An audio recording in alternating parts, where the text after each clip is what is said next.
Finally, it took them freaking forever, but the Cybertruck officially now qualifies for the consumer federal EV tax credit. This is not the lease option, okay? So it applies if you'd like to finance the truck as well. You can apply the $7,500 credit.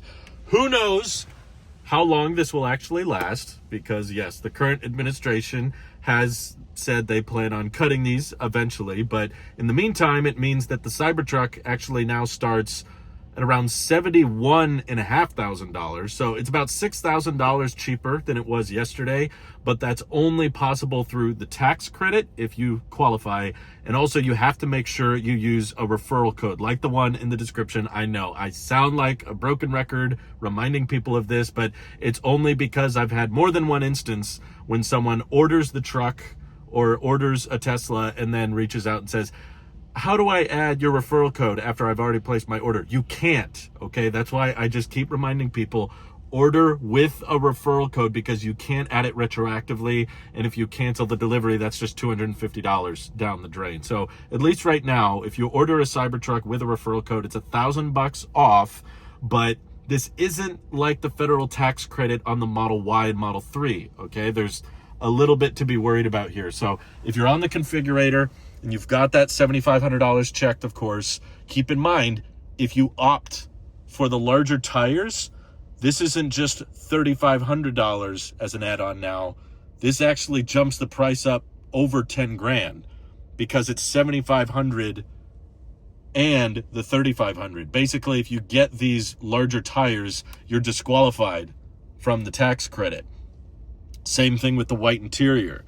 It's not a $2,000 add-on now. It's a $9,500 add-on. So I would advise, I like the white interior and all, but I don't think it's worth $9,500. Same thing with the tires. Maybe the bigger tires look a little bit cooler, but they eat into your range. And the Cybertruck already doesn't have the best range. And it's going to be $11,500 extra for worse range. So please just get the base model Cybertruck. One little detail, though, that is interesting on the configurator, the range extender, even though it's a non-refundable $2,000 deposit, and then even when the range extender becomes available, that'll be 16 grand. This does not disqualify you from the tax credit. So if you just make sure tactical gray interior with the range optimized wheels, the credit still applies.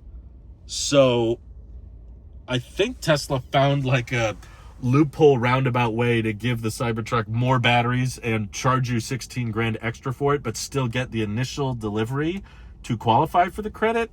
If you're interested in the range extender, it's still kind of a tacky option. But essentially, our theories were correct as far as the qualifications go, because if you go to Tesla's inventory, there are still Cybertrucks that don't qualify for the credit unless you lease them.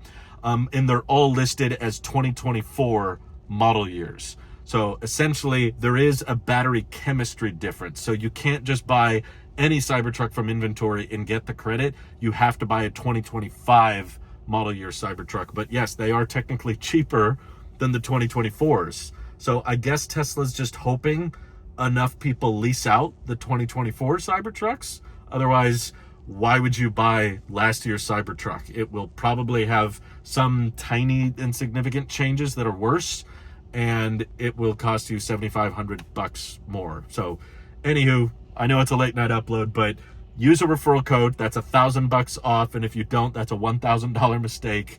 And finally, federal tax credit is active. The only thing missing now is the rear-wheel drive. That was listed on the IRS website. Theoretically, Tesla said it would start at $61K before the credit, but I'm guessing the margins aren't there for that yet. So for a while now, the base model Cybertruck, I think, is the one to get. It's the cheapest one and has the best range, so that's the one to get. And then maybe a few months down the road, we'll see the rear-wheel drive with lower range, but a substantially lower price. Like after the tax credit, we're talking 52 grand. That's when the Cybertruck starts to actually become pretty reasonable. But thanks again. Have an excellent rest of your day.